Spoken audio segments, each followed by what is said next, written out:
Bentrovati a questo appuntamento del seminario di fenomenologia e neuroscienze.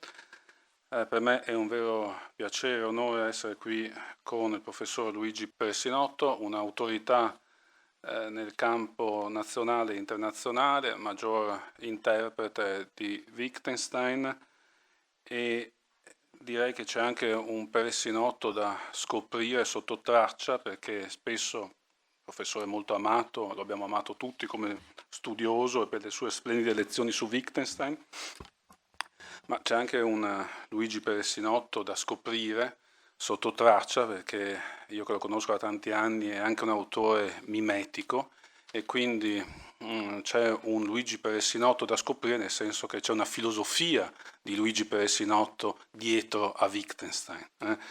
E quindi c'è anche questo lavoro da fare e in qualche modo stanare Luigi Peressinotto da Wittgenstein per fare i conti con il pensiero di Luigi Peressinotto. Però innanzitutto invito gli studenti a leggersi i testi di Peressinotto su Wittgenstein e anche le ultime edizioni di Wittgenstein a sua cura. Damiano Cantone, il mio collega all'Università di Udine, qui insomma non necessita di presentazioni, il mio collega di filosofia del linguaggio. Naturalmente lo ringrazio anche per il supporto nell'organizzazione di questi incontri, ringrazio anche Alessio per tutto il suo lavoro e tutti quelli che hanno contribuito a darmi una mano su questi vari incontri che stiamo organizzando presso l'Università di Udine.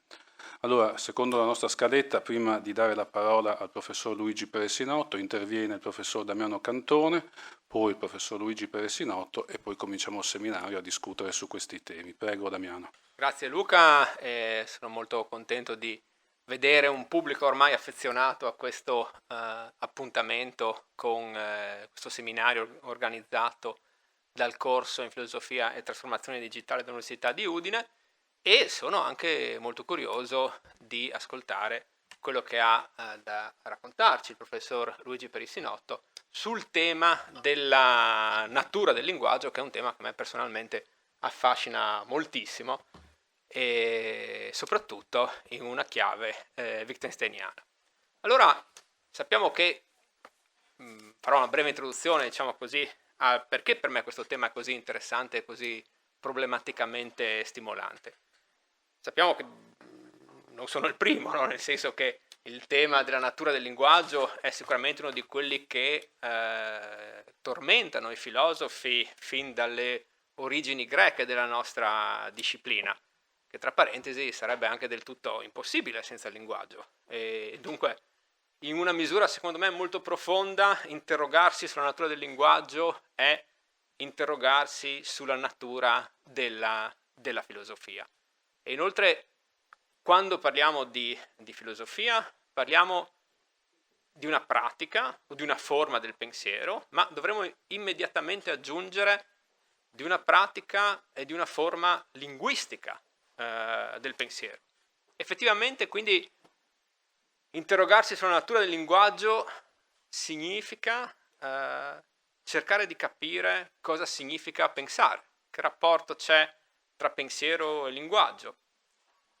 E forse questo tipo di interrogazione siamo abituati a pensarla come interrogarsi sulla natura delle cose implica chiedersi quale ne sia di fatto l'essenza, il tratto distintivo, quella sostanza che fa sì che quella cosa sia quella cosa lì e non un'altra. Di certo il linguaggio fa parte della natura umana, come aveva già notato Aristotele, no? Nella sua celebre definizione della politica, in cui definisce l'uomo come zoon, logon, econ, cioè un animale dotato di linguaggio, che a mio parere ancora oggi sembra essere una delle più solide caratteristiche della nostra specie. Ma se dunque il linguaggio è così indissolubilmente legato a quello che siamo, a quello che pensiamo, al modo in cui siamo, al modo in cui pensiamo, ed è il presupposto del fare filosofia, quale ne è la natura? Cosa cosa lo definisce, cosa lo distingue, cosa lo apparenta anche a tutti gli altri sistemi di comunicazione dei quali siamo dotati noi umani, ma anche ovviamente gli animali, ma anche le macchine, come probabilmente vedremo nell'intervento di domani. Da Nietzsche abbiamo imparato già più di 100 anni fa ad accompagnare sempre la domanda che cos'è con la questione filosofica del da dove viene, quale ne è la genealogia. Questo ci eviterà di ipostatizzare il linguaggio, considerarlo come qualcosa di eterno, immutabile, astorico. E a tal proposito, proprio pochi giorni fa, è stato pubblicato un importantissimo studio longitudinale firmato da Jan Tattersall, che è forse uno dei più importanti neurolinguisti contemporanei, dove lui mette insieme tutte le ricerche che sono state condotte sull'Homo sapiens in relazione al linguaggio in tutti questi anni in cui si sono succedute.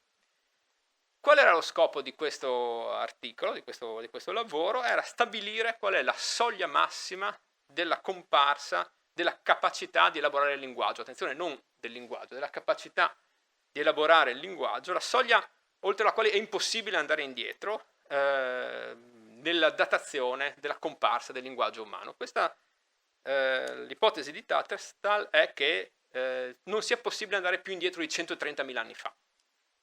È dunque possibile che il linguaggio sia più recente, ma non più vecchio di 130.000 anni.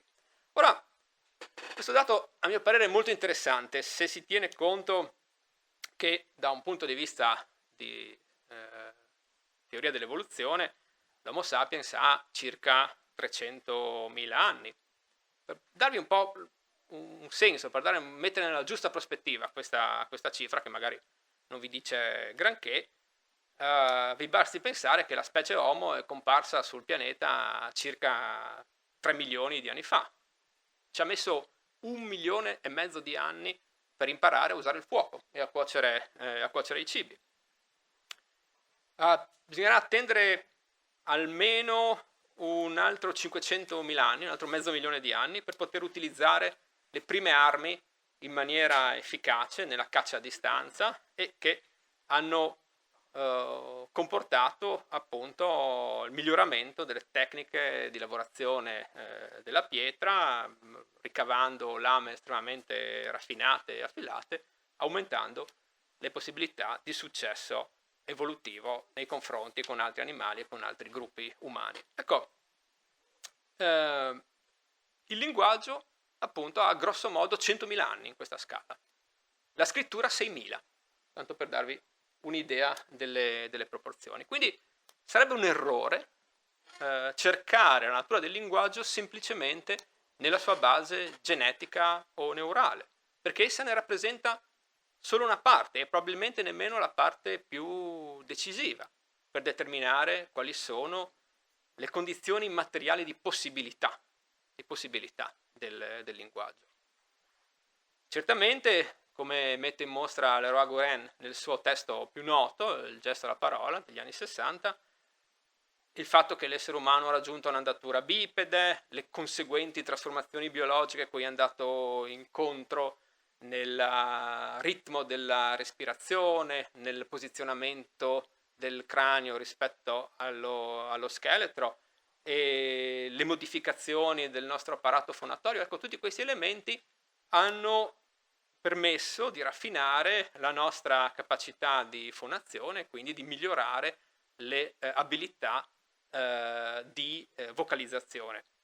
Ma, come mette in luce lo stesso autore, è stata probabilmente la liberazione delle mani dalla loro funzione locomotoria ad essere il passaggio decisivo per la possibilità del linguaggio. In che senso? Nel senso che in questo modo le mani, smettendo di essere un mezzo di locomozione, sono state liberate e sono diventate disponibili per altri scopi, e questi altri scopi sono stati di fatto la manipolazione, l'esplicazione della potenzialità tecnica dell'umano, che quindi manipolando l'ambiente, creando strumenti sempre più raffinati ed efficaci, ha dato la sua impronta alla sua relazione con l'ambiente.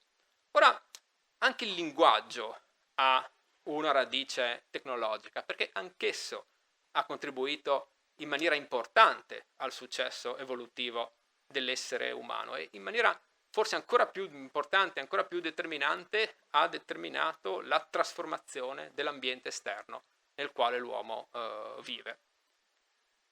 Roy Guren quindi ci dice che il linguaggio è una tecnologia che va pensata in continuità con gli utensili e con la manipolazione del mondo, ma aggiunge anche che questa tecnologia ha potuto affermarsi in maniera così decisa, così potente, tanto da diventare uno dei tratti distintivi della nostra specie, perché è stata fin dall'inizio socialmente condivisa e costruita. Quindi dire che il linguaggio esiste solo tra i parlanti significa in qualche modo andare verso una definizione della sua natura come natura relazionale. Inizialmente la tecnica è qualcosa di biologicamente connaturato all'umano, ma che solo in un lungo arco di tempo, quindi circa 3 milioni di anni, diventa un fenomeno socioculturale dotato di una sua importante autonomia. Quindi il bisogno di condividere informazioni sull'ambiente, l'importanza per la sopravvivenza di dare istruzioni corrette ha gradualmente guidato l'Homo sapiens verso forme di comunicazione linguistica sempre più eleganti, sempre più raffinate.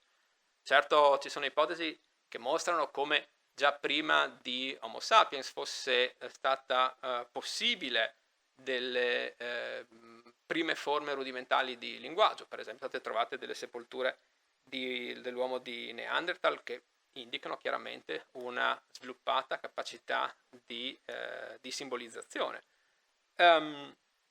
Ma il successo di questa tecnologia è stato determinato proprio dalle esigenze a cui la tecnologia del linguaggio è stata chiamata a rispondere, e queste esigenze sono diventate via via più complesse. E il linguaggio ha costretto gli uomini a sviluppare una concezione del mondo basata sull'immaginazione, sul poter nominare, sul poter dire cose che non sono qui, sul poter raccontare azioni che prescindono dall'esperienza diretta, sul poter trasmettere la propria esperienza agli altri senza la necessità che questi la facciano. E dunque possiamo dire che l'Homo sapiens emerge anche come una specie adattata al linguaggio.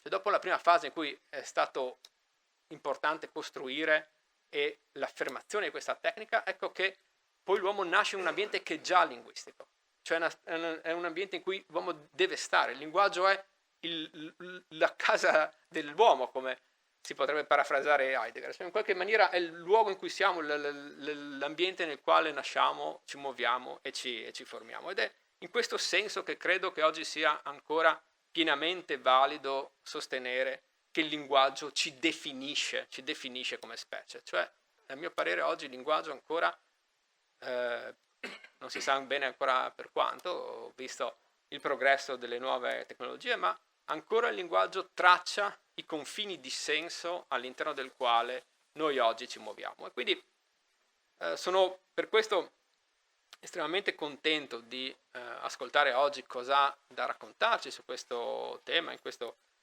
seminario il professor Luigi Perissinotto, e come ricordava Luca, che è stato un riferimento per tutti quelli che hanno studiato e si occupano di filosofia del linguaggio, ha insegnato a Ca' Foscari per più di 25 anni, credo, no? Anche più forse. Dal 90 al 2023. Quindi, caspita, sono 33 anni, come passa il tempo quando ci si diverte. E quindi, che è stato appunto per molto tempo ed è ancora un riferimento per tutti quelli che si occupano di filosofia del linguaggio, oltre anche ad aver contribuito a diffondere e a portare una immagine del pensiero del lavoro di Wittgenstein che non fosse semplicemente confinato all'interno della filosofia del linguaggio. Una cosa su cui il professor Perissinotto insiste costantemente nei suoi scritti è che sarebbe davvero riduttivo pensare a Wittgenstein semplicemente come filosofo del linguaggio. È un filosofo tout court che ha una sua visione estremamente complessa, olistica e onnicomprensiva della conoscenza, ma che trova nel linguaggio uno degli ostacoli, dei temi, degli elementi di maggior interesse, tant'è vero che certamente la concezione del linguaggio che esprime nel trattato è ben diversa da quella che esprime ad esempio nelle ricerche, ma certamente non sarò io che dovrò raccontarvi questa storia e non mi resta altro che ringraziarvi ancora e lasciare la parola al professor Luigi Perissinotto.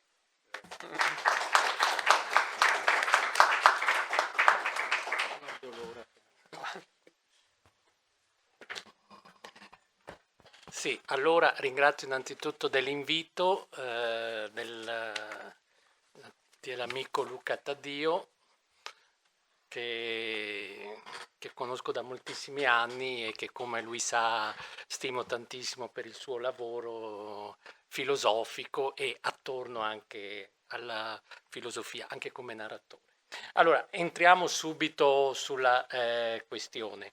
Se guardate la slide che è proiettata, vedete che non è fedele al titolo che mi è stato assegnato e che io ho accettato senza problemi, che era Wittgenstein sulla natura del linguaggio. Perché, come vedremo, e mi sono limitato al più neutro e generico Wittgenstein sul linguaggio, perché come vedremo subito è problematico attribuire a Wittgenstein delle considerazioni, riflessioni sulla natura del linguaggio, ed è anche problematico cercare di capire perché Wittgenstein abbia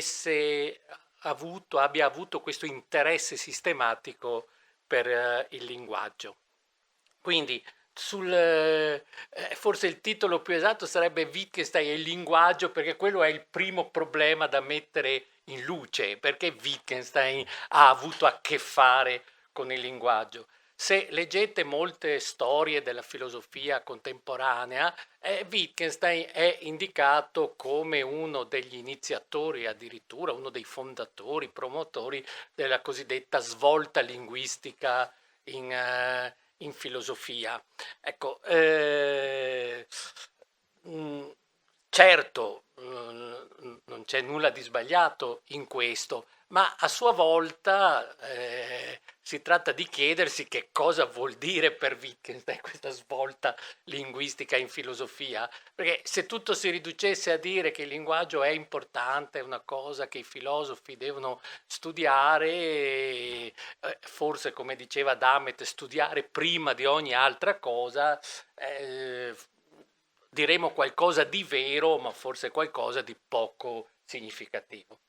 Allora, la prima cosa che cercherò di mostrarvi, di spiegarvi molto velocemente, è perché Wittgenstein si è interessato del linguaggio.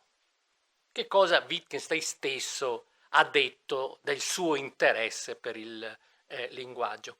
Anticipo una cosa: tutti i grandi autori che stanno all'origine di quella che è oggi la filosofia del linguaggio, e si può citare Frege, Wittgenstein, Russell, sono tutti autori che non erano in nessun senso filosofi del linguaggio, nel senso in cui oggi si usa l'espressione filosofia del linguaggio, cioè come una disciplina che si chiede che cos'è il linguaggio, come funziona, qual è lo scopo del linguaggio, qual è eventualmente la genesi del linguaggio, eccetera, eccetera. Cioè tutti questi autori si sono rivolti al linguaggio mossi da interessi diversi dal linguaggio e soprattutto si sono rivolti al linguaggio perché il linguaggio gli creava un mucchio di problemi.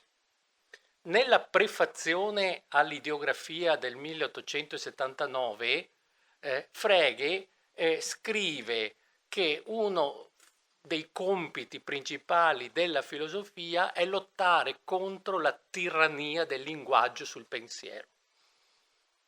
Cioè l'interesse per il linguaggio nasce sostanzialmente da una diffidenza nei confronti del linguaggio, non da un interesse tematico nei confronti del linguaggio. E lo stesso vale per Russell. Il testo più famoso di Russell in questo ambito è l'articolo, il saggio sulle descrizioni definite del 1905. E beh, lì il tema principale è come e perché il linguaggio ci inganna e ci fa porre questioni del genere. Quando diciamo, l'esempio famoso è di Russell stesso, l'attuale re di Francia non esiste, di che cosa diciamo che non esiste? O quando diciamo l'attuale re di Francia è calvo, di che cosa diciamo che è calvo, visto che nel 1905, quando scriveva Russell, non c'era nessun re di Francia. Problema platonico che forse in maniera sbrigativa Russell ritiene che nasca dal privilegio che noi diamo alla forma soggetto predicato nella nostra analisi del linguaggio e che si può risolvere vedendo come funziona il linguaggio, qual è, lui dice, la sua forma logica reale. Quindi da questo punto di vista molti filosofi del linguaggio dimenticano che questi autori, e Wittgenstein in particolare, si ricollegano a una grande tradizione tedesca ottocentesca di critica del linguaggio, che oggi per un filosofo analitico del linguaggio americano o inglese è inesistente. E questo spiega perché uno possa con grande sorpresa trovare certe analogie tra cose che afferma Nietzsche, per esempio sul saggio giovanile su verità e menzogna in senso extramorale, e alcune cose che dice Wittgenstein o che addirittura diceva Russell, quando per esempio in quel saggio altrove Nietzsche scrive che finché non ci libereremo della grammatica, non ci libereremo di Dio. Da un certo punto di vista è una cosa che avrebbe potuto scrivere Wittgenstein, che peraltro non voleva liberarsi di Dio, ma che sosteneva nel 1913, in una delle prime cose che lui ha scritto, che diffidare della grammatica è il primo requisito per filosofare. Diffidare della grammatica è il primo requisito per filosofare. Lo scrive nelle note sulla logica nel settembre 1913. Nel settembre 1913 Wittgenstein ha 24 anni, si è recato a Cambridge per studiare filosofia con Russell e fino a quel momento non ha scritto nulla di filosofia, e inizia con un'affermazione di questo genere: diffidare della grammatica è il primo requisito per filosofare.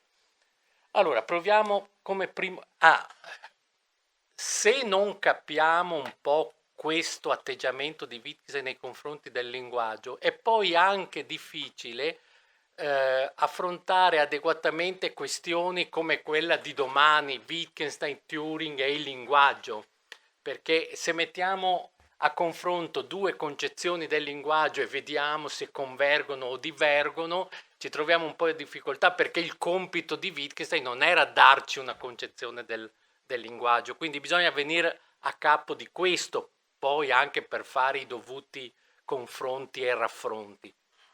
Allora, vado velocemente su come vi dicevo, se Wittgenstein si è interessato al linguaggio non è tanto perché egli lo considerasse un oggetto in sé particolarmente degno di studio, quanto perché era convinto, e qui vi porto due documenti, uno dal Tractatus e uno dalla Ricerche Filosofiche, due testi che per molti aspetti sono diversi, per tanti decenni si è pensato addirittura radicalmente contrapposti, per cui il problema dei due Wittgenstein è stato uno dei problemi esegetici più famosi. Nel trattato Wittgenstein dice che la maggior parte delle domande e delle proposizioni dei filosofi hanno la loro origine nella mancata comprensione della logica del nostro linguaggio.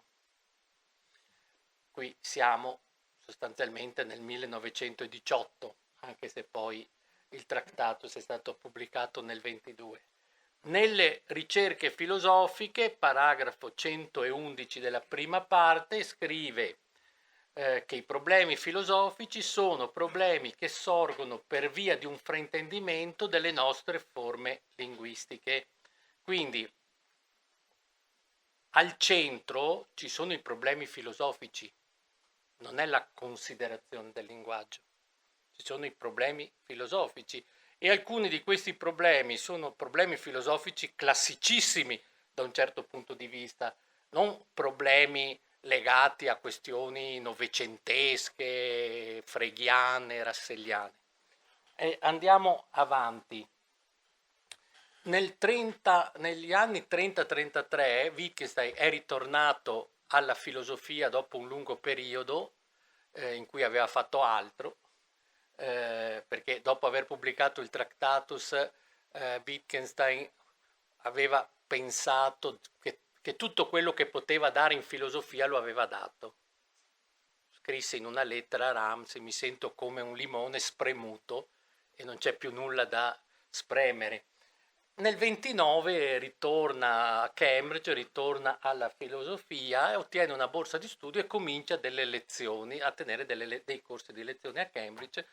A questi corsi parteciparono non solo studenti ma anche filosofi. Per esempio partecipò Moore, che era cattedratico in quel momento, cioè Wittgenstein era un borsista e Moore era in Italia si direbbe un professore ordinario, teneva la cattedra che poi passerà a Wittgenstein solo nel 1939. Allora Moore andò a queste lezioni, prese nota e poi pubblicò questi appunti un po' rielaborati. Da qualche anno noi abbiamo invece proprio l'edizione degli appunti così come erano. Ora, tra le cose che ricorda che Wittgenstein disse durante queste lezioni, anzi che avrebbe più volte osservato, era che se si occupava del linguaggio non era perché pensasse che il linguaggio fosse l'oggetto di studio proprio della filosofia,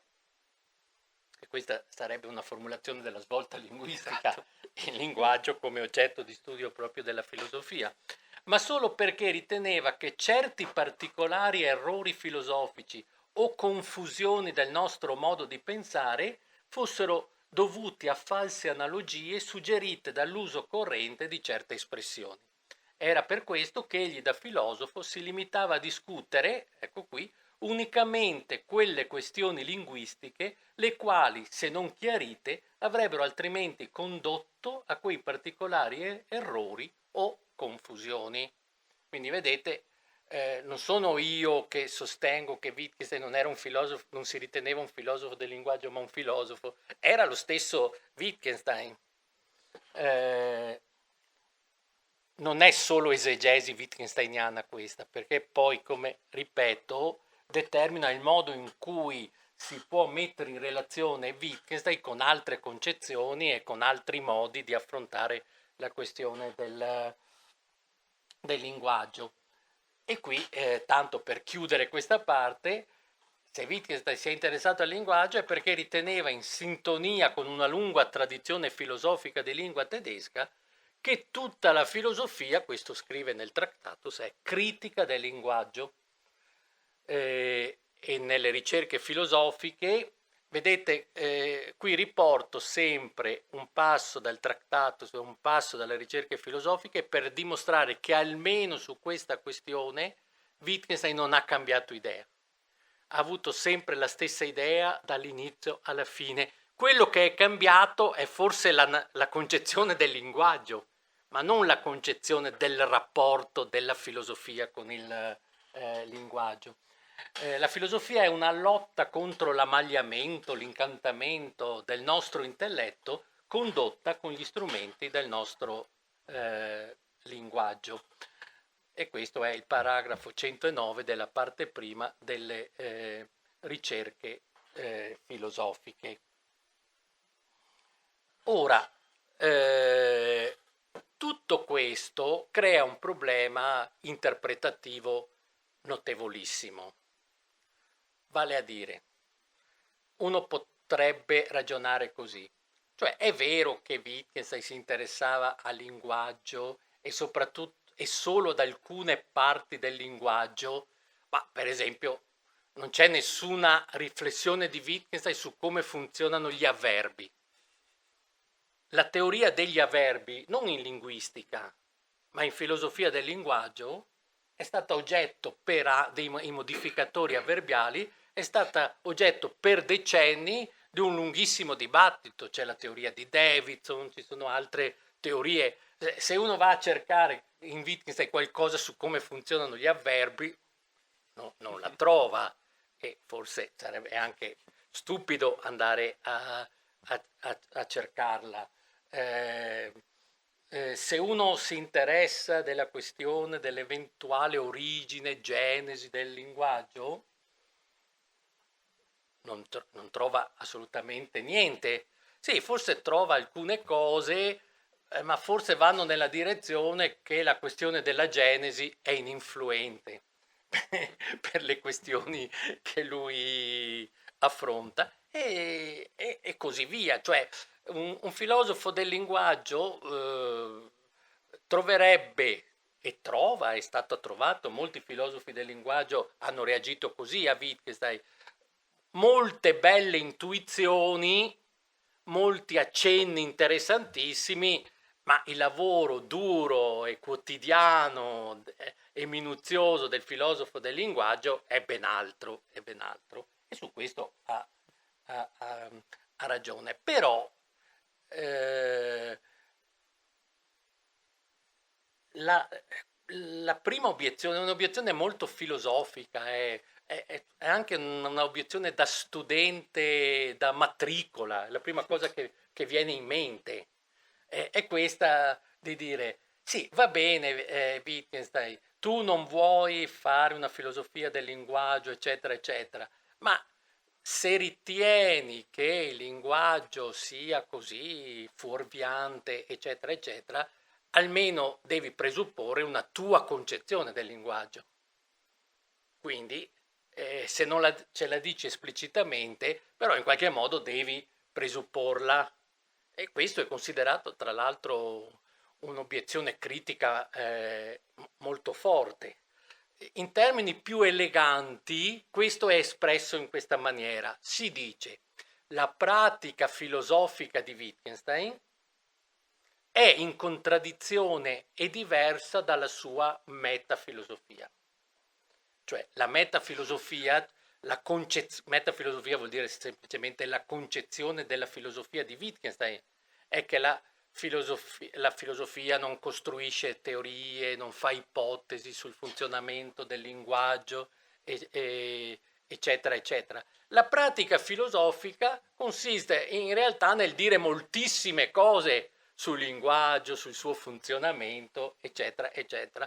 Per decenni molti hanno allora operato così. Io stesso ho operato così a partire dalla mia tesi di laurea. Si dedica qualche paginetta alla metafilosofia di Wittgenstein. Si dice Wittgenstein diceva che tutta la filosofia è critica del linguaggio, che non c'è teoria, che il filosofo non deve né spiegare né dedurre né fare ipotesi. E con questo ci si metteva il cuore in pace. Dopodiché, via! Allora Wittgenstein sosteneva questa teoria, sosteneva questa cosa, eccetera, eccetera. Per cui prima si diceva che Wittgenstein non ha tesi filosofiche e poi si diceva la tesi filosofica di Wittgenstein è questa. Si potrebbe anche dire semplicemente che Wittgenstein era incoerente, cioè che aveva una certa concezione della filosofia e non è stato all'altezza di questa filosofia. Ma esiste un principio basilare che si chiama principio di carità, che è sostenuto da molti filosofi del linguaggio, Quine, David, eccetera, eccetera, che dice che nella sua formulazione metodica di Quine, che quando attribuisci a qualcuno una contraddizione è più probabile che abbia sbagliato tu a capirlo, a interpretarlo, che sia lui a contraddirsi. Quine lo dice per la traduzione: se tu traduci un testo e da questa traduzione risulta che l'autore di questo testo si è contraddetto o ha detto delle falsità evidenti, lampanti, è più probabile e verosimile che la tua traduzione sia sbagliata piuttosto che lui si contraddica. Questo è un principio basilare di cui è intessuta per esempio tutta la filosofia del linguaggio di Donald Davidson, senza del quale non si capirebbe come funziona la sua teoria semantica. Però si potrebbe anche dire che si contraddice, e quindi isoliamo le parti metafilosofiche e impariamo da Wittgenstein. Per capire questo punto, così ne approfitto per dire una cosa che tornerà utile dopo. Questa cosa è stata fatta per esempio per il Tractatus. Il Tractatus ebbe una grandissima influenza sui neoempiristi o i neopositivisti del Circolo di Vienna. Questi si riunivano ogni giovedì, leggevano il Tractatus e ritennero di aver imparato moltissimo dal Tractatus. Anzi, secondo Carnap, uno di questi neopositivisti, Wittgenstein con Russell è stato il pensatore che più l'ha influenzato, e qui è il Wittgenstein del Tractatus. In realtà oggi hanno dimostrato che per Carnap, Kant e Husserl hanno contato tantissimo, ma che lui nascondeva un po' questa filiazione. Ma lui nella sua autobiografia parla di questo.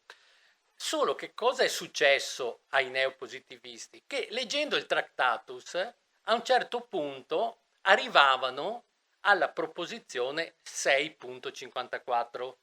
Lo dico per chi magari, per quello che non lo sa, il Tractatus è formato da 7 proposizioni numerate dall'1 al 7, 1, 2, 3, 4, 5, 6, 7. Ogni proposizione a sua volta, secondo una numerazione decimale, dei commenti, per cui 1.12 è il secondo commento, il primo commento alla proposizione 1.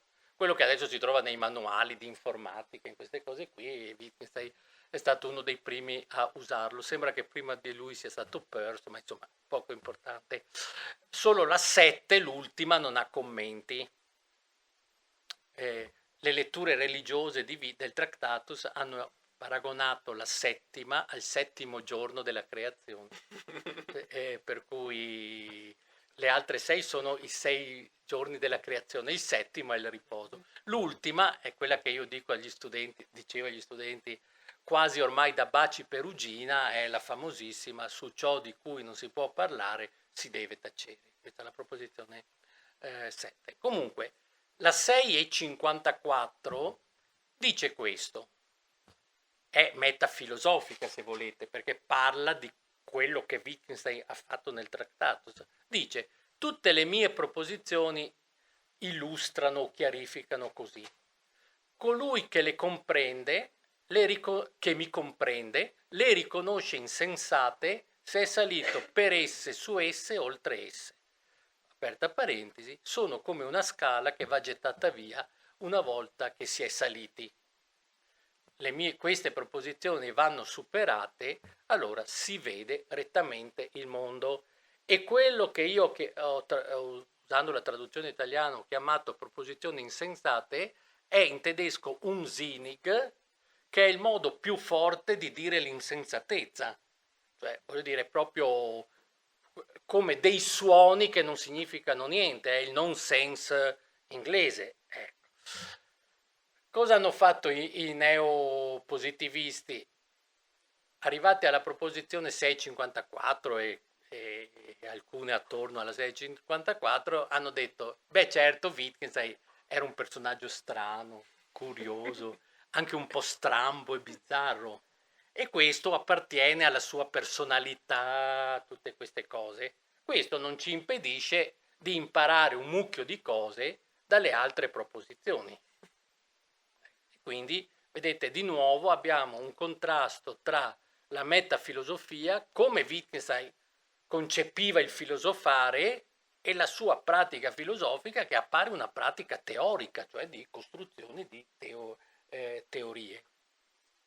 Oggi, se qualcuno segue un po' da vicino tutta la letteratura critica su Wittgenstein, sa che negli ultimi 20 anni, 30 anni, c'è un gruppo di interpreti, soprattutto americani, i nomi più famosi sono Cora Diamond e James Conant, che hanno sostenuto che bisogna prendere sul serio la proposizione 6 e 54. Che quando Wittgenstein dice che le sue proposizioni sono insensate, sta dicendo che sono insensate. Non bisogna dire sì, è un non senso, ma un non senso importante, rivelativo, allusivo, simbolico. Sono insensate. Non ci sono vari tipi di non senso. Se è non senso, è non senso. Studente al primo anno matricola.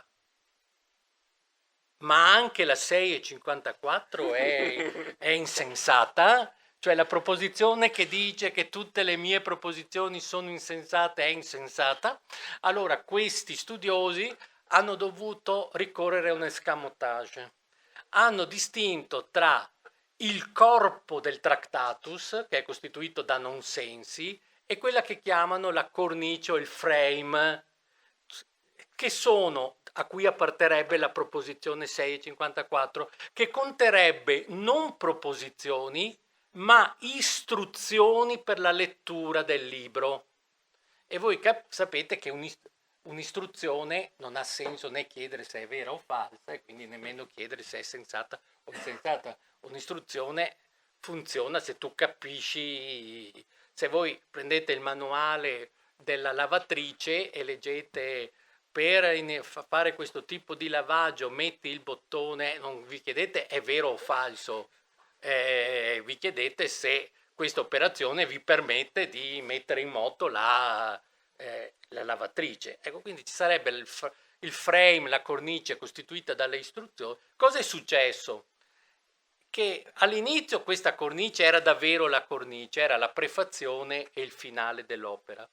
Siccome però progressivamente hanno scoperto dentro il corpo molte cose in cui Wittgenstein parlava di come leggere il libro, sta cornice si è un po' espansa ed è finita dentro il corpo dell'opera e quindi ha creato un po' di problemi interpretativi. Chi è interessato a questo, è uscito l'ultimo numero di rivista di filosofia, contiene una sezione, un focus su questo cosiddetto New Wittgenstein, curato da Diego Marconi, in cui c'è anche un mio intervento che io credevo critico nei confronti del New Wittgenstein, invece Marconi nella sua presentazione dice che il mio è il saggio più simpatetico degli altri rispetto al New Wittgenstein. Però vabbè, dipende come si legge. Allora, che cosa è successo? Che Wittgenstein, per usare la terminologia dell'ermeneutica, la storia degli effetti di Wittgenstein ha funzionato così, che nonostante la metafilosofia si è cercato in Wittgenstein una concezione del significato, magari non usando la parola teoria che entrava troppo in contraddizione con la lettera di Wittgenstein, che diceva in filosofia non ci sono teorie. Allora si dice l'idea di significato, la concezione di significato. Chiunque ha fatto una tesi di laurea e ha scritto su Wittgenstein sa il problema basilare di dire Wittgenstein afferma, Wittgenstein sostiene, ma se Wittgenstein afferma e Wittgenstein sostiene, allora ci sono tesi, robe di questo genere. Allora, cioè anche chi scrive su Wittgenstein si trova, per così dire, impelagato in questa questione della tensione tra metafilosofia e pratica filosofica, perché dice allora ma come faccio a dire che Wittgenstein sostiene questo sul significato e poi leggo che la filosofia non ha nessuna concezione del significato, nessuna teoria del significato, eccetera, eccetera. Però, insomma, è successo questo. Per quanto riguarda il Tractatus, è stata attribuita a Wittgenstein una teoria vero condizionale del significato. Cioè Wittgenstein, ma su questo poi non dirò praticamente niente. Comunque, il Tractatus è stato considerato l'inizio di quella che oggi si chiama semantica vero condizionale. La semantica vero condizionale, che è sostenuta almeno da, dico una percentuale così per che non ho mai calcolato, ma almeno dal 90% dei filosofi del linguaggio, la semantica vero condizionale sostiene che il significato di una proposizione consiste nelle sue condizioni di verità.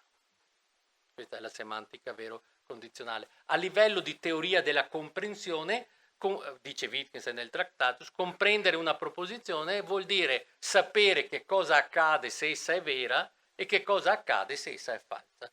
Io comprendo la proposizione piove se conosco le sue condizioni di verità, cioè che cosa accade se è vera e che cosa accade se è falsa. Ovviamente se il senso di una proposizione è uguale, Wittgenstein parla di senso, Sinn in tedesco. Quando si parla in inglese si dice meaning, poi spesso nella semantica vero condizionale si dice significato perché si abbandona la distinzione tra senso e significato. Diciamo, il senso di una proposizione sono le sue condizioni di verità. Questo è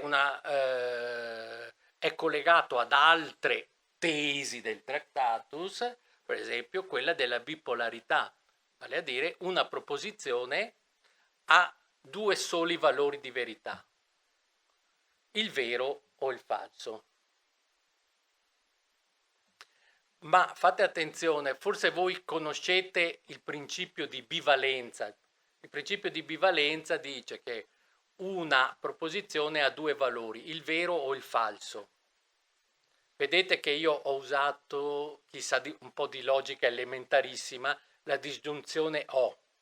Se il principio di bivalenza dice un enunciato è o vero o falso, ma se un enunciato è sempre vero, il principio di bivalenza vale. Il principio di bipolarità invece non sostiene che un enunciato o una proposizione è vera o falsa. Sostiene, esprimendolo a livello modale, cosa che Wittgenstein non avrebbe fatto, che una proposizione, se è vera, potrebbe essere falsa e se è falsa, potrebbe essere vera. A livello ontologico questa è la contingenza.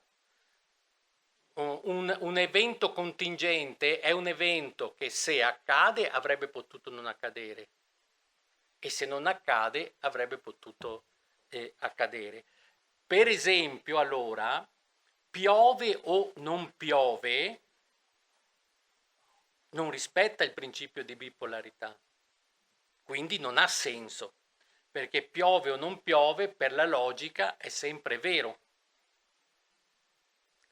Invece piove ha senso perché essendo vera avrebbe potuto essere falsa, essendo falsa avrebbe potuto essere vera. Vale anche per le contraddizioni, piove e non piove è sempre falso e quindi non ha senso.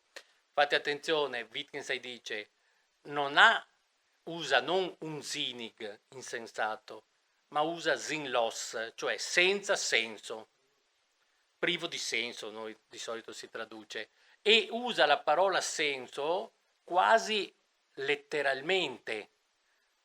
Infatti dice il senso è come una freccia. Io faccio sempre questo esempio banalissimo. Se io dico piove, voi non guardate me, ma guardate fuori. Se dico piove o non piove, non guardate fuori, guardate come è costruita piove o non piove. Apro una parentesi per dirvi la complicazione della cosa. quello che vi ho detto adesso è poco wittgensteiniano, perché, non nel, perché io vi ho l'esempio che vi ho fatto, guardare fuori, perché se io dico piove, piove è vero se piove, falso se non piove.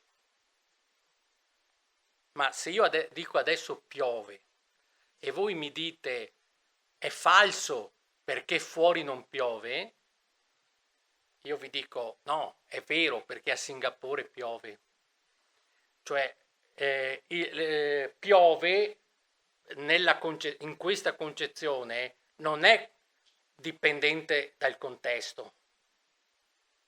Cioè è vero o falso, non contestualmente vero o falso. È pragmaticamente che se io dico piove, siccome il nostro interesse è se piove qui, se devo prendere l'ombrello, eccetera, eccetera, mi interessa se piove qui.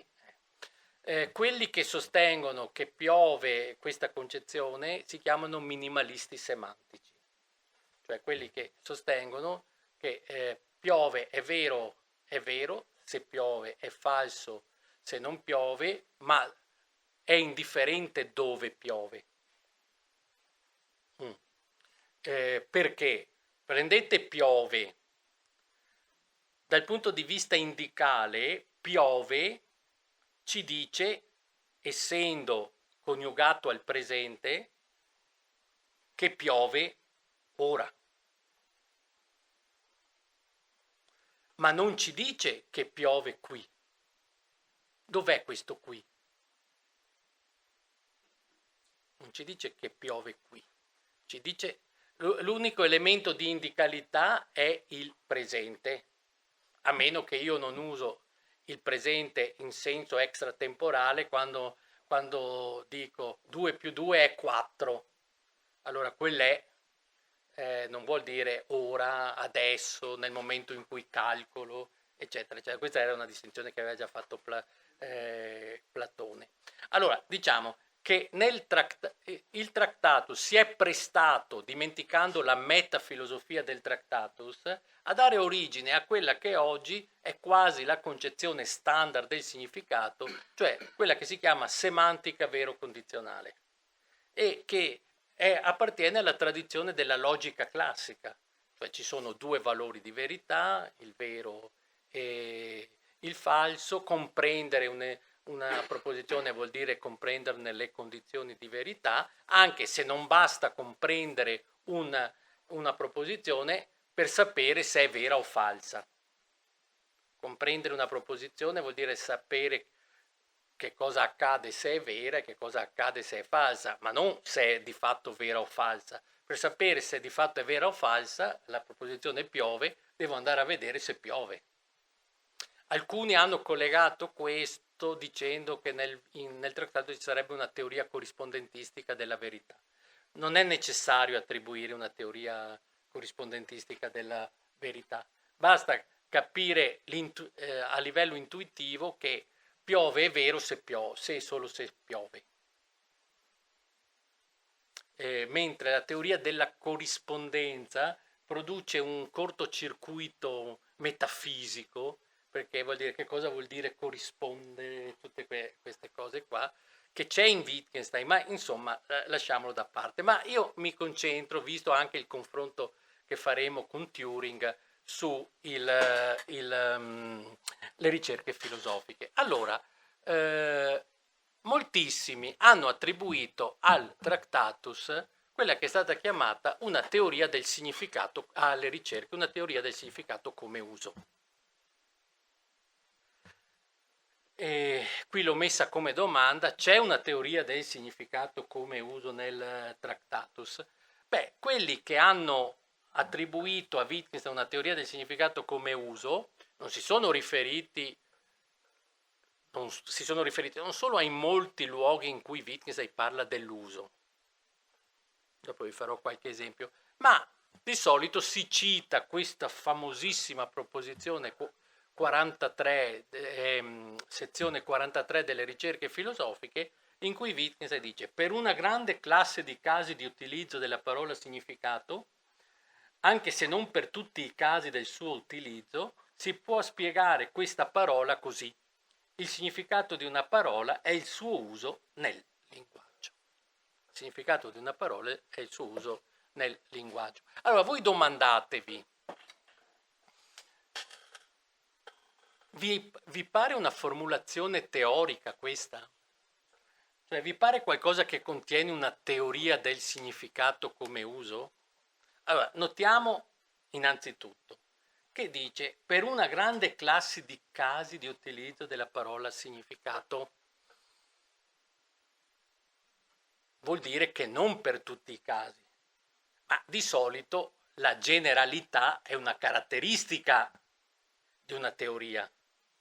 Pensate alla teoria newtoniana che dicesse per una grande classe di casi, ma non per tutti i casi, vale la legge di gravitazione universale. Considereremo quei casi controesempi della teoria, non esclusi dalla teoria. Tanto è vero che un modo di criticare una teoria è di trovare un buon controesempio. C'è qualcuno che si interessa qui di epistemologia? Tutti.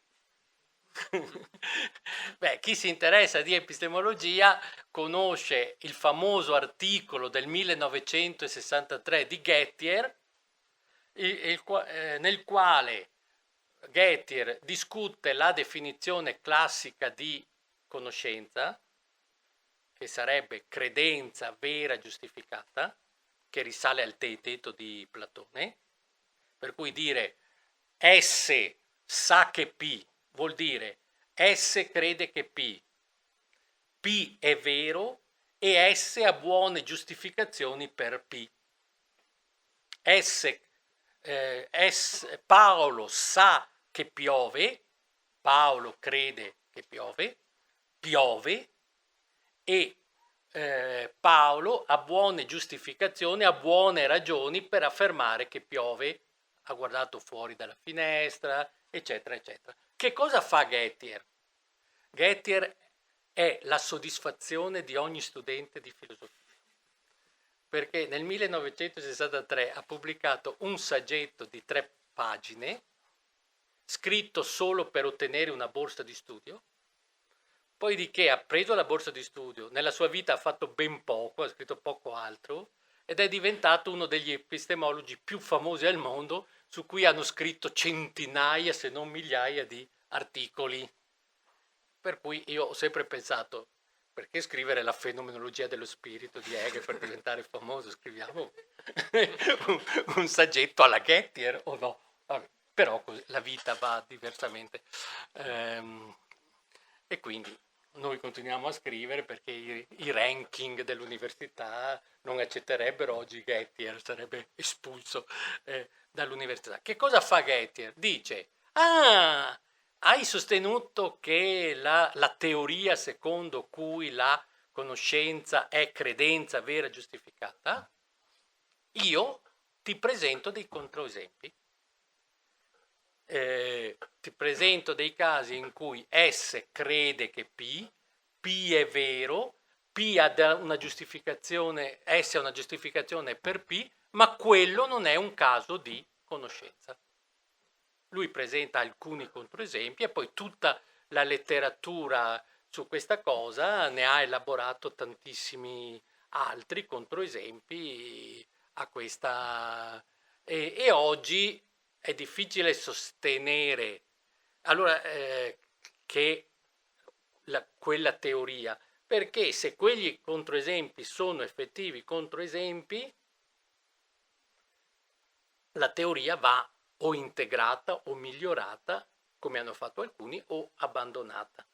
Quindi già questo, per una grande classe di casi di utilizzo della parola significato, anche se non per tutti i casi del suo utilizzo, e questo è già un elemento antiteorico.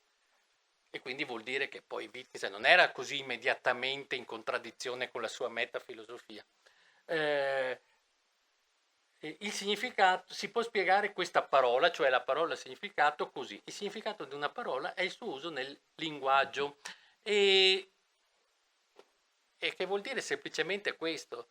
la vecchia traduzione italiana è sbagliata perché dice si può definire il significato così, ma non può essere una definizione se ha detto che per una gran parte dei casi.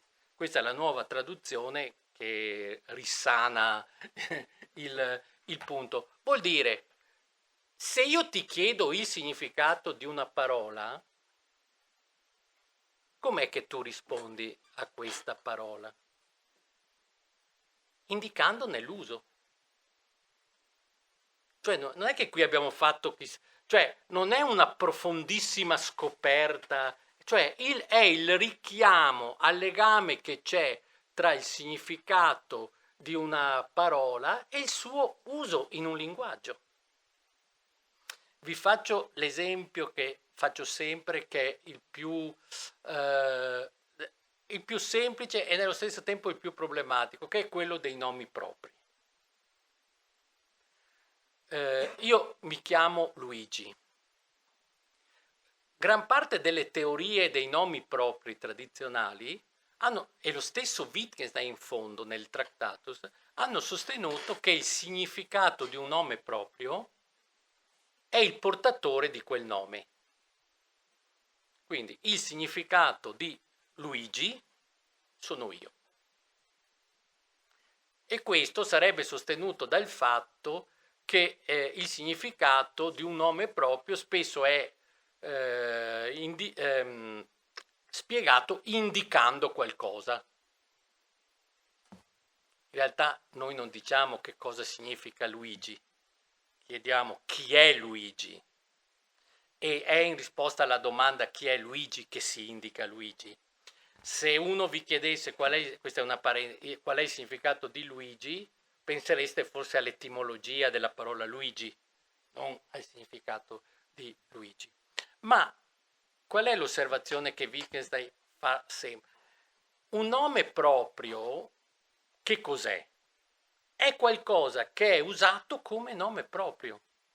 Cioè il significato di un nome proprio, al di là del suo significato etimologico, è l'uso che noi facciamo di un segno come nome proprio. Che uso noi facciamo dei nomi propri?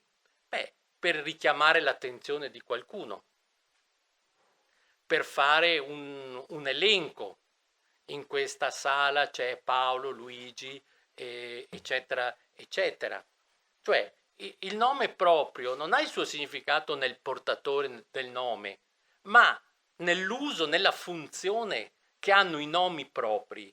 E questo può anche allargarsi a un livello antropologico. Per esempio, perché diamo nomi propri alle persone e non agli alberi? Può succedere che nel mio giardino ci sia un albero che è lì da quando l'ho sempre visto lì, ci sono affezionato, fa ombra, la familiarità con l'albero è tale che lo chiamo Giacomino. Mettiamoci all'ombra di Giacomino. A lezione facevo sempre l'esempio della mia prima 500 che ho chiamato Carolina. Dicevo, dai Carolina, andiamo, dai. Questo aggiungevo, e questo è una battuta ma è interessante per capire come i nomi propri funzionano, ha fatto sì che quando ho venduto la 500 per una settimana ho avuto il rimorso, perché ho venduto Carolina, non ho venduto semplicemente una macchina della Fiat, perché il nome proprio è anche carico di affettività, di... noi diciamo il nostro nome è convenzionale. Mi chiamo Luigi per certe ragioni, perché è mio nonno, eccetera, eccetera, ma difficilmente accetterei di cambiare il mio nome. Mi sembrerebbe che qualcosa di me andasse perduto. Se però il proprio nome può essere anche legato, se sono stato oggetto di bullismo per anni per il mio nome, eccetera, eccetera, come può succedere, allora quella sofferenza è introiettata in me, ma è anche nel nome, cioè pervade il nome. È quella che Wittgenstein chiama l'esperienza del significato, in fondo e fa esempi del genere. Noi ci sembra che Beethoven non potesse chiamarsi che Beethoven e che solo uno che si chiamava Beethoven potesse scrivere le opere di Beethoven. Non è vero da un certo punto di vista, dall'altro c'è questa esperienza del significato che si può fare scoprire molto semplicemente, è una cosa che si trova in William James, che Wittgenstein riprendere. Provate a ripetere il vostro nome per 10 volte, per alcune volte, arrivate alla 10ª, vi sembra strano di chiamarvi Luigi o Giacomo o Antonio o Maria, cioè il nome ritorna ripetuto, ritorna ad acquisire la sua convenzionalità. Ecco, e quindi ecco, questo sta dicendo Wittgenstein. E guarda all'uso, e l'uso può espandersi anche, non ci sono limiti, può espandersi anche in un senso che di solito viene chiamato antropologico, perché i nomi propri non si usano nel vuoto, si usano in situazioni, fanno parte di tradizioni culturali. Quando si legge, non so se è vero, ma si legge nei libri di antropologia le popolazioni che hanno un nome pubblico e un nome segreto, personale, o quando si parla del nome, il nome di Dio, non si può conoscere il nome di Dio perché conoscere quella che spesso è considerata una concezione primitiva, si dice, secondo cui il nome starebbe per la cosa stessa. Wittgenstein ci dice in molti, non è una concezione metafisica, ma è un'esperienza che noi abbiamo dei nomi. La fusione tra il nome e l'oggetto non è una teoria metafisica dei nomi o una mitologia dei nomi, ma è una mitologia che in qualche modo fa funzionare il nostro linguaggio, e che rende conto del fatto, dell'importanza che hanno i nomi propri e del fatto che non diamo nomi propri alle pietre, ma se le pietre diventassero importanti per noi, ognuna nella sua individualità e particolarità, probabilmente le chiameremo con dei nomi propri. Ma fate attenzione, bisogna immaginare che le cose siano molto diverse da come sono adesso. Cioè bisogna immaginare, ecco un'altra espressione che introduce Wittgenstein, che la nostra forma di vita sia modificata, ma molto modificata, radicalmente modificata. Pensate alla questione a livello etico. Quando ero piccolo io, ma anche dopo, non c'era nessun problema etico nei confronti degli animali. Adesso siamo molto più radicalmente, ha raggiunto una posizione molto più radicale rispetto a quella di Singer. Non c'è l'etica degli animali è perché gli animali sono portatori di diritti, eccetera. Vabbè, lasciamo da parte questa cosa. Ci preoccupano meno o quasi mai le piante.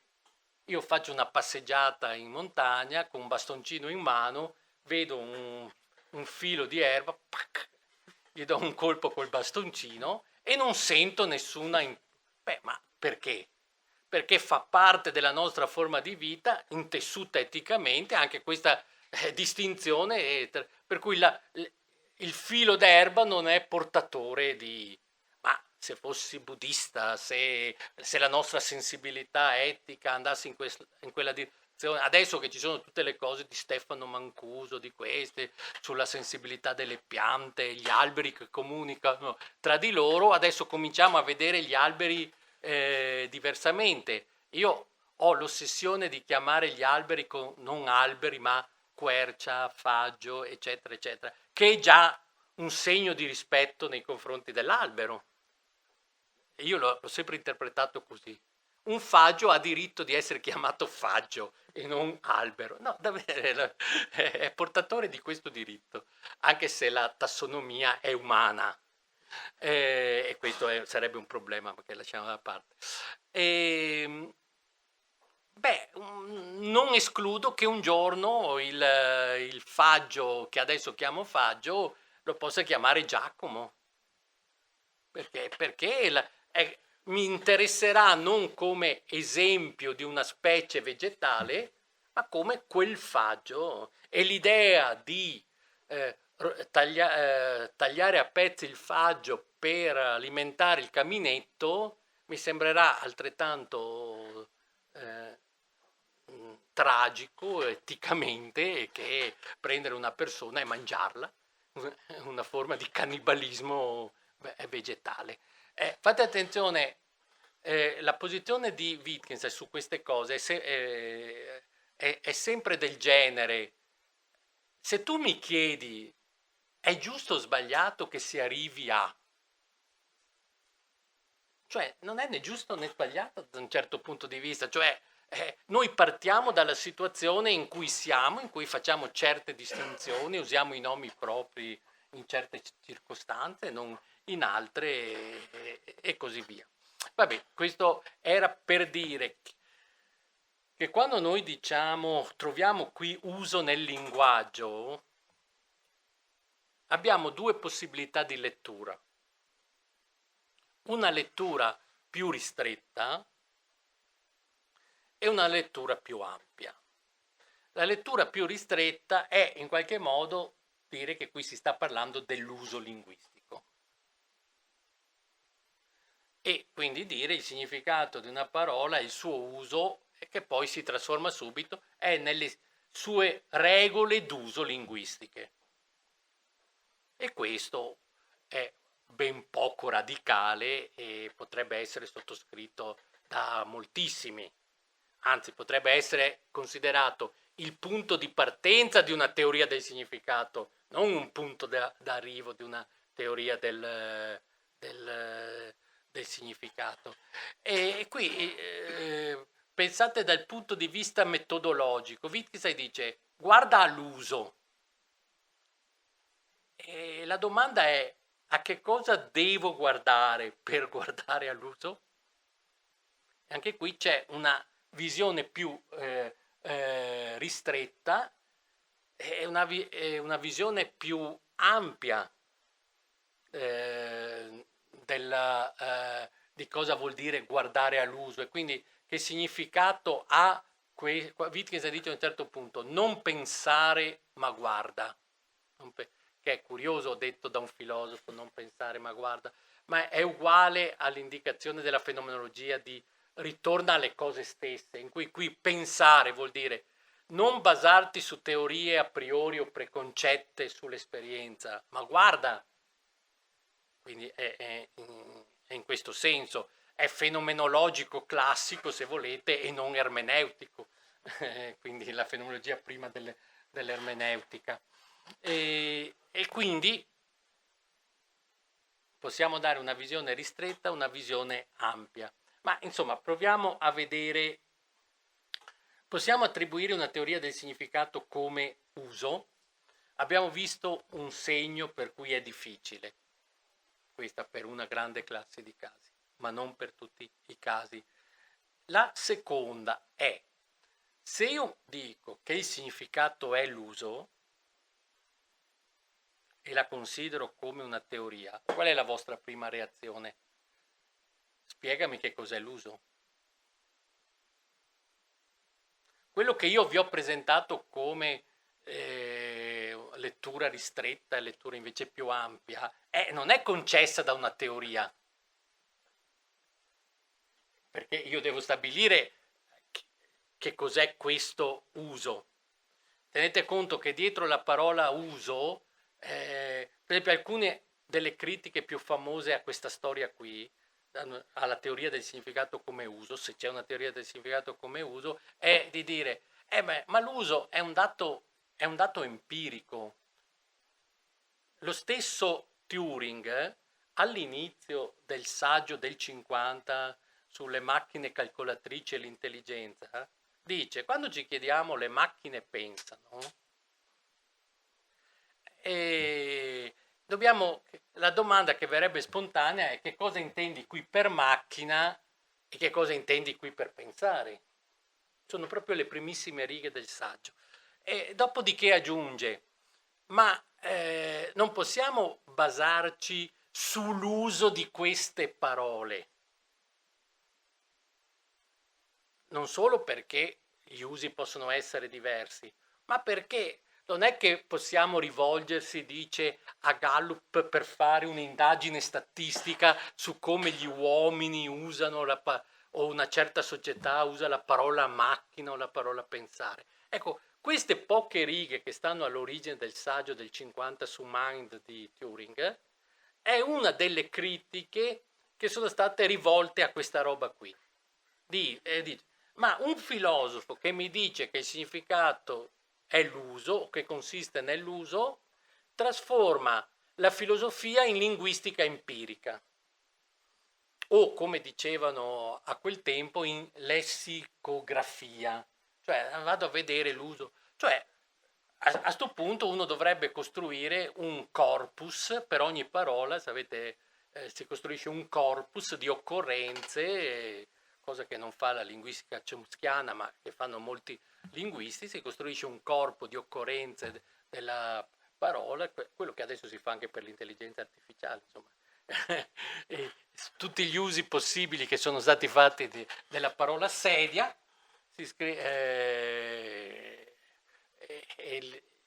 si raccolgono oppure si selezionano. Che uso si fa della parola sedia nella comunicazione istituzionale, e quindi c'è un corpus istituzionale, che uso si fa nei mass media, nei telegiornali, eccetera, eccetera, si fa un altro corpus e poi si mettono in rapporto tra di loro. In Italia Tullio De Mauro è stato uno dei grandi specialisti di questa costruzione dei corpora linguistici.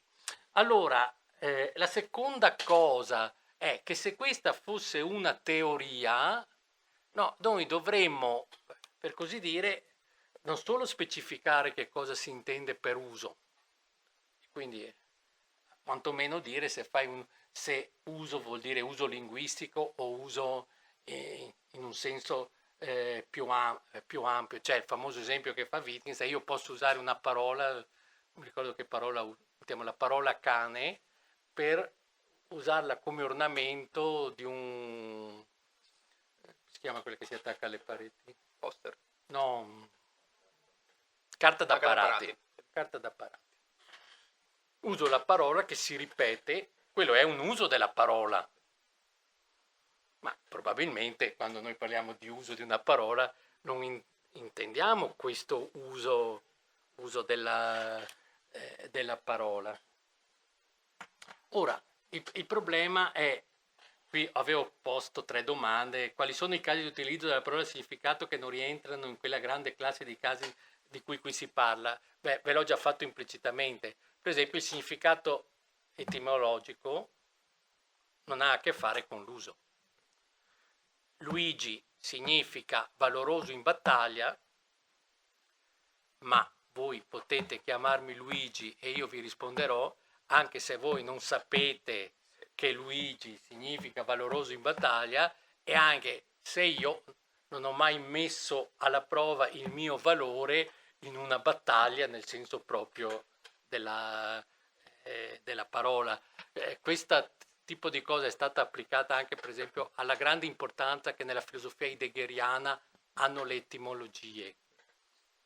Per esempio, la domanda che cos'è la verità si risponde andando a vedere che l'etimologia della parola greca è aletheia, ed è molto più filosoficamente significativa della sua traduzione latina veritas, perché in aletheia c'è nascondimento, il trarre dal nascondimento, mentre in veritas c'è la radice che vuol dire calcolare. Quindi i latini, traducendo aletheia in veritas, sono passati per così dire, da una certa visione della verità, diciamo così, alla verità come calcolo, che poi porterà alla concezione della verità come metodo. Ma va là, a me verrebbe da dire, però questo è un altro discorso. Lo stesso Heidegger era consapevole di questo, perché a chi gli faceva notare che quella etimologia di aletheia è sbagliata per i filologi, diceva c'è una verità della lingua che è più grande del rigore della filologia. E allora lì casca l'asino, il che vuol dire che puoi dire le cose che hai detto senza cercare un ambiguo supporto nell'etimologia della parola. Ma questo insomma è una mia fisima.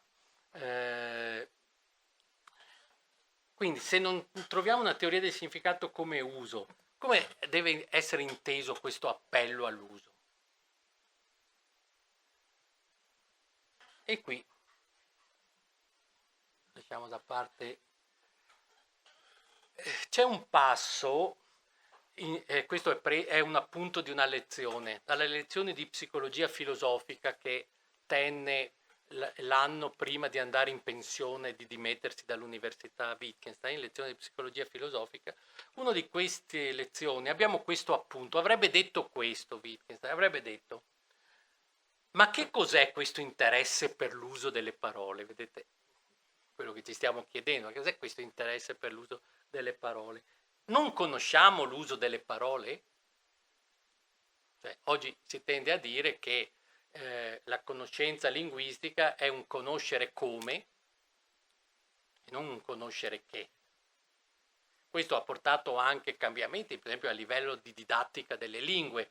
Una volta si insegnava le lingue insegnando che cos'è l'inglese, qual è la sua grammatica, eccetera, eccetera. Adesso si immerge immediatamente chi impara l'inglese in un ambiente di parlanti inglese.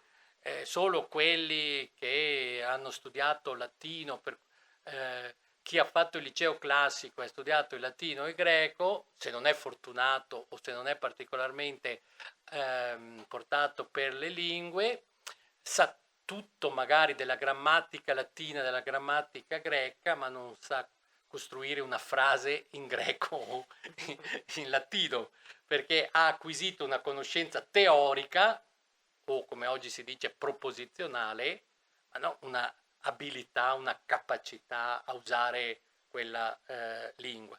Quindi noi usiamo tranquillamente il nostro linguaggio senza pensarci, senza soffermarci a riflessioni teoriche, a parte quei casi determinati in cui per esempio sentiamo una parola che non abbiamo mai sentito prima, ci chiediamo se vogliamo parlare in maniera forbita e temiamo il giudizio degli altri, possiamo chiederci: ma veramente non è un anacoluto questo? Ma per chiederci se questo è un anacoluto deve avere una qualche conoscenza grammaticale e sapere che l'anacoluto è un errore sintattico e non semantico e di altro tipo. Quindi non è che noi non abbiamo delle conoscenze, ma così non ci viene insegnato il linguaggio. Io, prendendo un esempio della certezza di Wittgenstein, facevo questo esempio a lezione così un po' anche per ridere. Cioè non c'è stato nessun momento, noi tutti sappiamo usare la parola armadio, ma non c'è stato nessun momento della nostra vita in cui il nostro papà o nostra mamma ci ha preso da parte e ci ha detto: Luigino, ormai hai la tua età ed è giusto che tu sappia il significato della parola armadio. Non mi risulta, no? E invece sarà stato detto: ma metti quei giocattoli nell'armadio.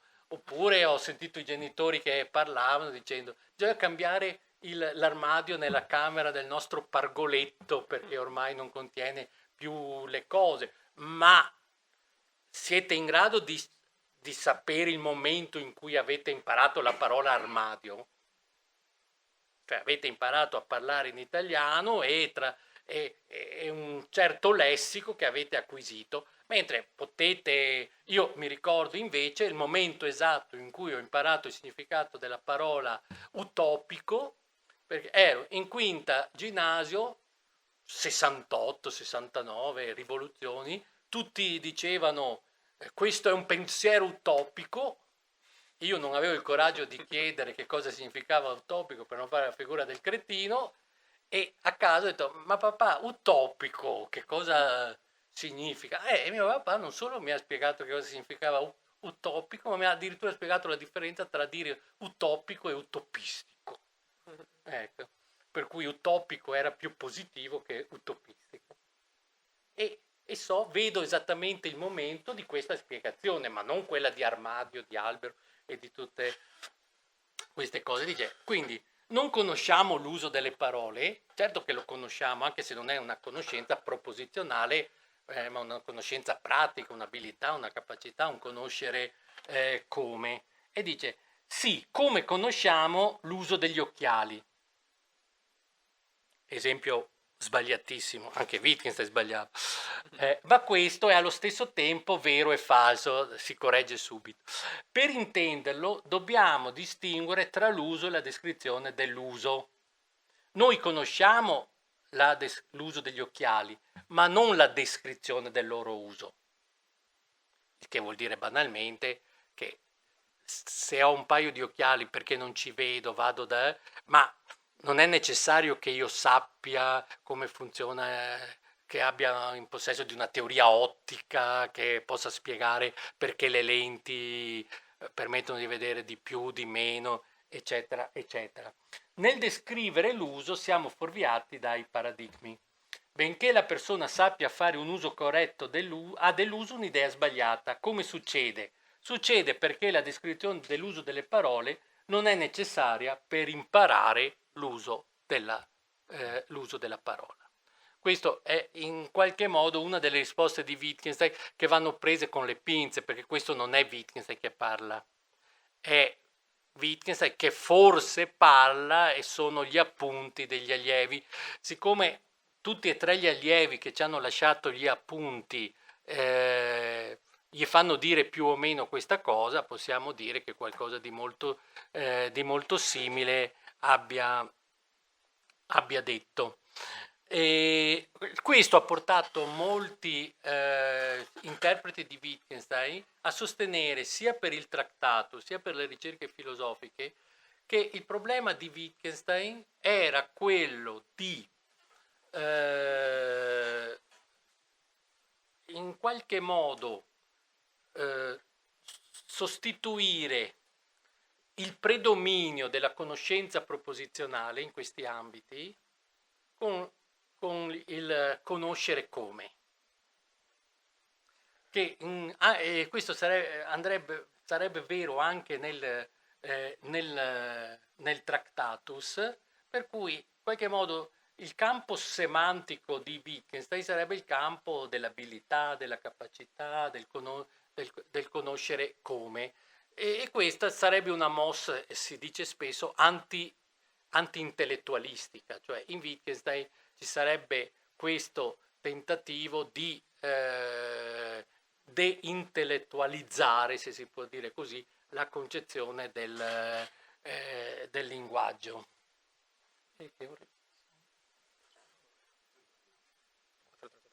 Ci ho parlato tantissimo. Questo dipende da... No, adesso...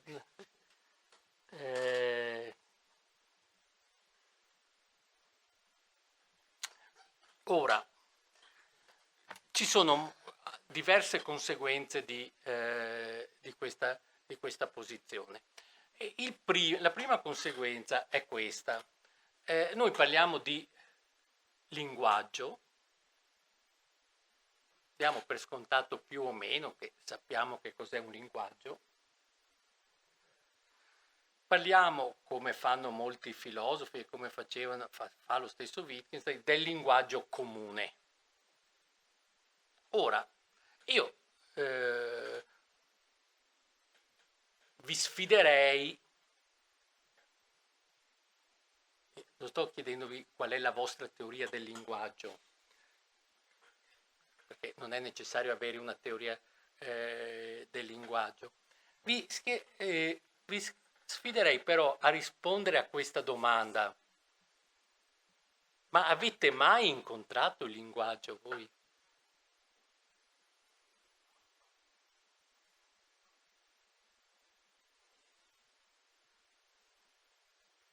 La risposta potrebbe essere, beh, cosa stai facendo tu adesso? Stai utilizzando il linguaggio. Ora, tenete conto che qui io ho riportato tutte cose dalla traduzione italiana. Tenete conto che a differenza dell'inglese e del tedesco, noi italiani abbiamo, come i francesi, lingua e linguaggio. E noi diciamo, di solito diciamo che l'italiano è un linguaggio, diciamo che l'italiano è una lingua. E nei manuali di filosofia del linguaggio si risolve il problema dicendo, beh, il linguaggio si riferisce, per esempio, dicono alcuni, alla facoltà linguistica, che poi si esplicita, diciamo così, si realizza, si attua nelle varie lingue, sia chi parla l'inglese che chi parla il swahili, eccetera, eccetera, beh, mettono in atto una facoltà linguistica, ma quello con cui hanno a che fare è quella lingua specifica. E quindi potremmo dire, noi italiani abbiamo incontrato il linguaggio nel momento in cui abbiamo cominciato a imparare l'italiano. Ok? Allora, questo va, quando i filosofi parlano del linguaggio comune, devono sostenere qualcosa del genere, che il linguaggio comune si incontra nelle varie lingue che le persone usano, le popolazioni usano, nei diversi contesti storico-sociali della loro vita in cui si trovano. Nessuno ha a che fare con il linguaggio, tutti abbiamo a che fare con una singola lingua. Ora, voi capite qual è il problema di tutto questo? Quando Wittgenstein dice che il significato di una parola è il suo uso nel linguaggio e noi intendiamo questo come una teoria del significato come uso, beh, ovviamente questo uso lo si trova e si moltiplica come la torre di Babele nelle varie lingue che noi parliamo, e quindi in qualche modo quando dovremmo chiederci, adesso io sto parlando in italiano, e quindi quando dico il suo uso nel linguaggio dovrei ogni volta che presento un esempio di uso in qualche modo mostrare che questo uso è simile o identico o si realizza anche nelle altre lingue.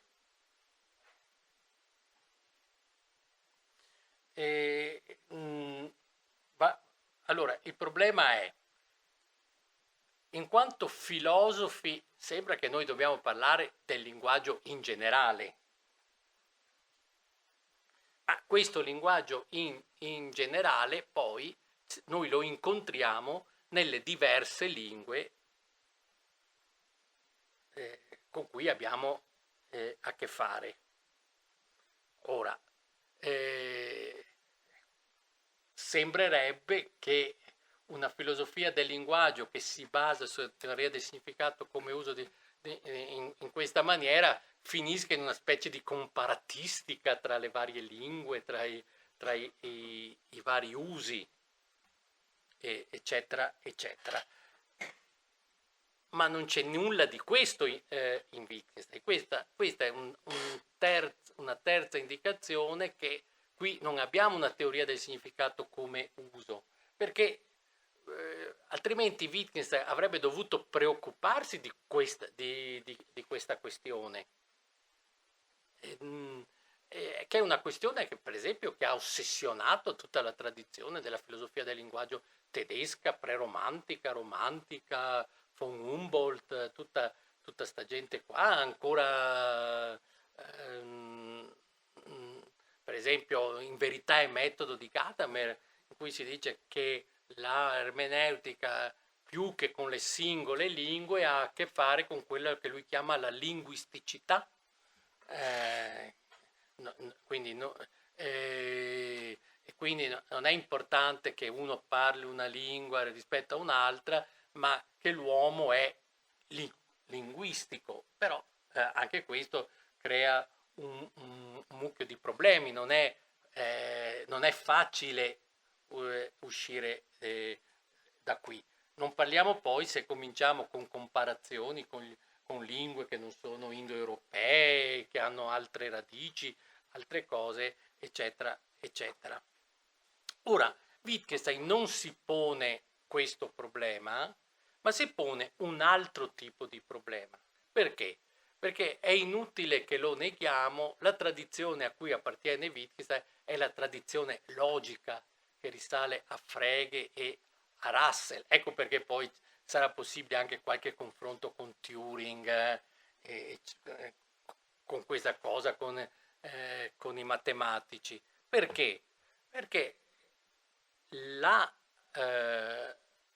problema di Wittgenstein, quando parla di linguaggio comune, non è nella direzione come si realizza il linguaggio comune nelle varie lingue che gli uomini parlano, è che cosa distingue il linguaggio comune dal linguaggio dei logici, dal linguaggio logico, cioè dal linguaggio logico che aveva costruito Frege, dai principi a matematica di Russell e così via.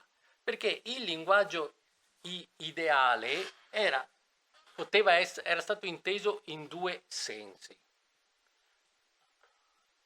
In Russell il linguaggio logico, il linguaggio ideale o il linguaggio perfetto anche veniva chiamato, era il linguaggio, per così dire, nascosto sotto la superficie grammaticale della lingua. L'esempio che vi facevo prima, che richiamavo prima, è: noi diciamo l'attuale re di Francia è calvo. La grammatica che abbiamo imparato a scuola ci dice che questo è la forma soggetto-predicato. L'attuale re di Francia, soggetto, essere calvo, predicato nominale. E noi ci chiediamo allora come è possibile attribuire la calvizie a qualcosa che non esiste.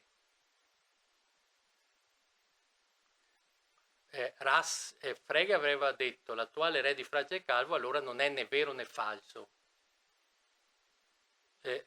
Russell cerca di dimostrare che è falso. Perché? Perché dice: quando noi diciamo l'attuale re di Francia è calvo, quello che in realtà diciamo, quindi la logica che sta sotto, è: esiste almeno un individuo che è re di Francia, esiste un solo individuo che è re di Francia, questo è espresso dall'articolo determinativo, l'attuale, e chiunque attualmente sia re di Francia è calvo. Siccome il primo enunciato, esiste un individuo che è re di Francia, almeno un individuo che è re di Francia, è falso, per la logica l'intero enunciato è falso.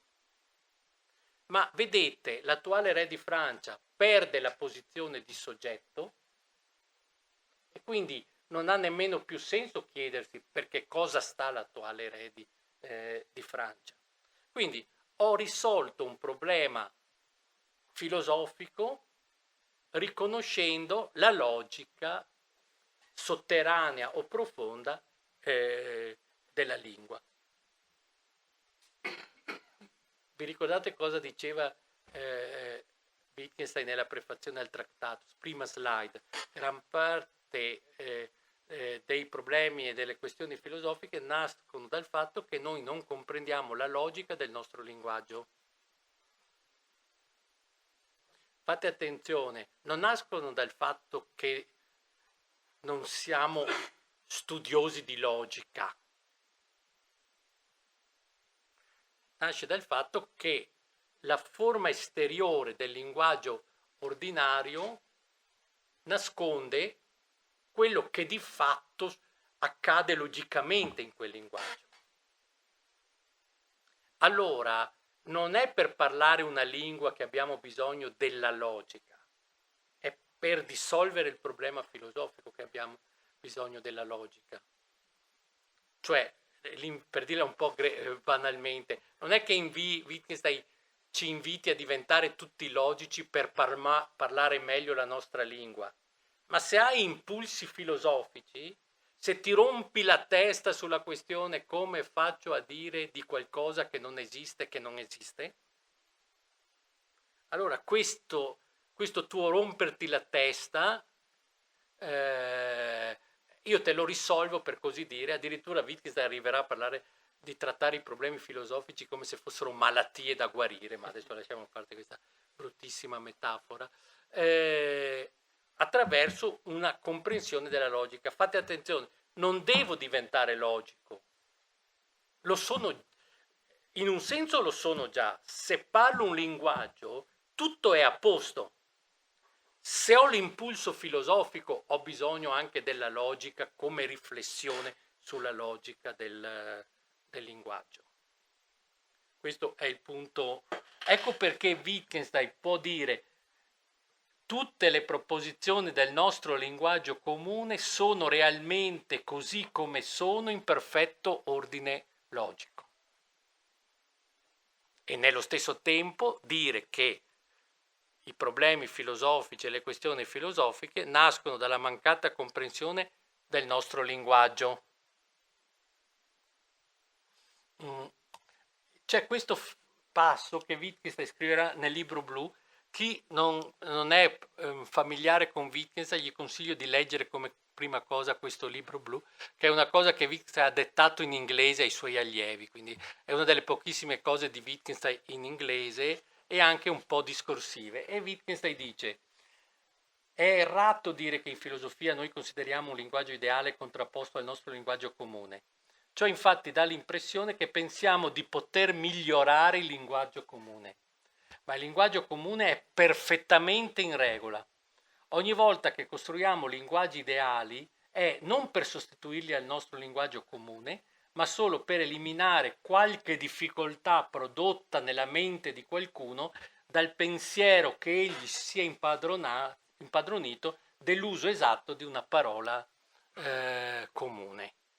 Questo è l'ultima parte, l'ultima cosa: si sia impadronito dell'uso esatto di una parola comune. Per esempio, un modo di produrre problemi filosofici è di pensare che esista nell'uso di una parola, per esempio, quella che Wittgenstein chiama un'esattezza ideale. L'esempio che lui fa, per capirci, è se io dico fermati lì, ci sono tanti modi di fermarsi lì. No, non ho bisogno di mettere un punto perfettamente esatto in cui fermarsi. Se ordino a un falegname un tavolo, non ho bisogno di dare le misure con la stessa precisione con cui che devo dare se devo costruire la superficie di una navicella spaziale. Anzi, bloccherei il lavoro. Un eccesso di precisione può bloccare la funzionalità di qualcosa. Ecco, quindi c'è la logica. In questo caso il problema filosofico nasce dal fatto di bloccare idealmente l'uso di una parola. Il che non esclude che noi possiamo dare definizioni esatte. Certo che possiamo dare definizioni esatte, ma dobbiamo riconoscere che si tratta di stipulazioni. Non abbiamo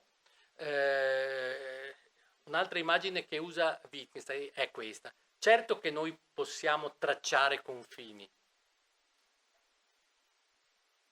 ma quando tracciamo un confine non è che ripercorriamo un confine già tracciato, lo tracciamo per determinati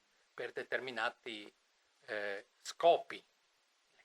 Ecco, e in questo senso le parole indeterminatezza, inesattezza, sono parole che denunciano il fatto che noi abbiamo un'esattezza ideale, una determinatezza ideale che opera, quindi il linguaggio logicamente ideale, che opera e fa sì che il linguaggio comune, cioè le parole che noi usiamo, ci sembrano imperfette, eccetera, eccetera. Vi faccio un esempio e poi chiudo. Domani riprenderò da qui. Voi sapete che c'è un grandissimo dibattito in logica, in semantica, in ontologia sul concetto di vaghezza. Ci sono quelli che sostengono che esistono concetti vaghi. I concetti vaghi sono quelli che ammettono casi borderline, che ammetterebbero casi borderline e che danno luogo al paradosso del sorite, cioè l'esempio di concetto vago che si fa sempre è il concetto di calvo. Certo che ci sono i calvi, certo che ci sono i cappelluti, gli irsuti, non so, si usano sempre, ma a un certo punto ci sono alcuni casi di persone che non sono né calve né non calve. A voi, un voi generico, potrebbe dire, vabbè, sai che scoperta, certo che ci sono i calvi, ci sono i non calvi e ci sono quelli, in italiano abbiamo lo sta più il gerundio, sta diventando calvo. Chi sta diventando calvo non è calvo, non è ancora calvo, ma non è più irsuto. Pensate al Tractatus. Vi ricordate che vi dicevo che nel Tractatus c'è una semantica vero condizionale? Che un enunciato ha solo due valori, il vero e il falso, eccetera, eccetera. Prendete l'enunciato Paolo è calvo quando sta diventando calvo. È vero? No, perché non è calvo, sta diventando calvo. È falso? Vuol dire, non è né vero né falso. Non è né vero né falso. Se noi accettiamo che essere calvo è un concetto vago, dobbiamo abbandonare la logica classica. Perché dobbiamo dire quantomeno che oltre al valore vero e al valore falso c'è il valore indeterminato. Oppure il paradosso del sorite nasce da questo. Se uno dice se sei pieno di capelli e perdi un capello, diventi calvo? No. Altrimenti sarebbe ogni mattina una tragedia. Cioè, ho perso un capello, sono diventato calvo. Ma allora, mettiamo che hai 1000 capelli. Se 1000 capelli meno 1 non ti rende calvo. Ma allora vuol dire anche che 999 capelli meno 1 non ti rende calvo. Ma allora vuol dire che anche 998 capelli meno 1 non ti rende calvo. Domanda, c'è un cappello cadendo il quale uno passa da non calvo a calvo? Se rispondete sì, sostenete che non ci sono concetti vaghi e aderite alla logica classica.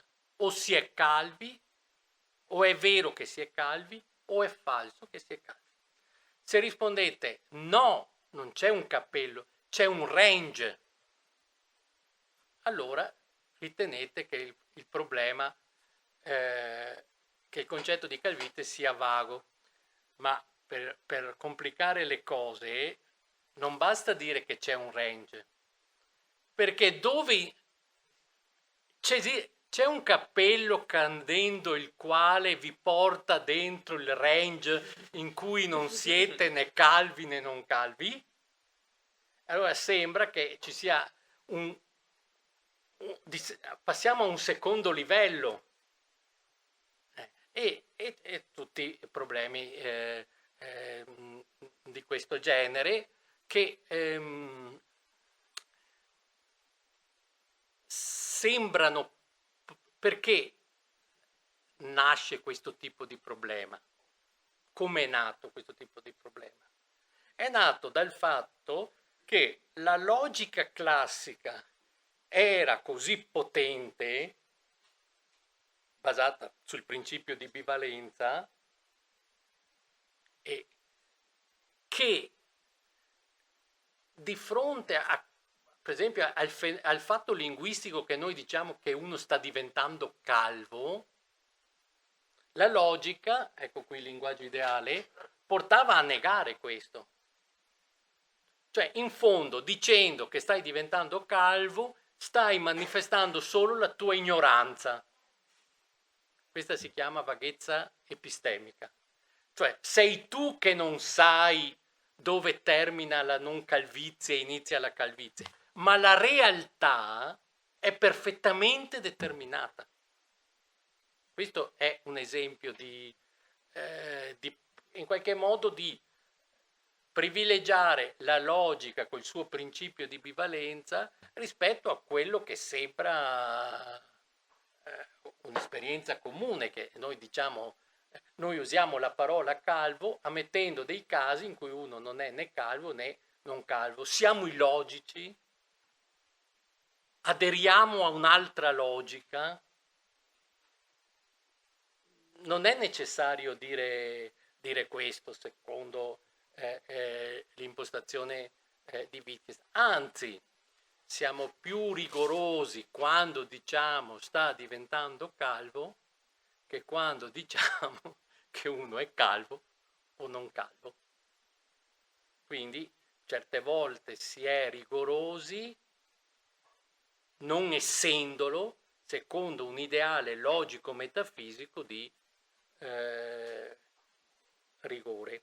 È curioso, e anticipo e dopo chiudo, è curioso che queste robe qui siano quelle che alcuni hanno attribuito, in cui alcuni hanno visto la vicinanza tra Turing e Wittgenstein.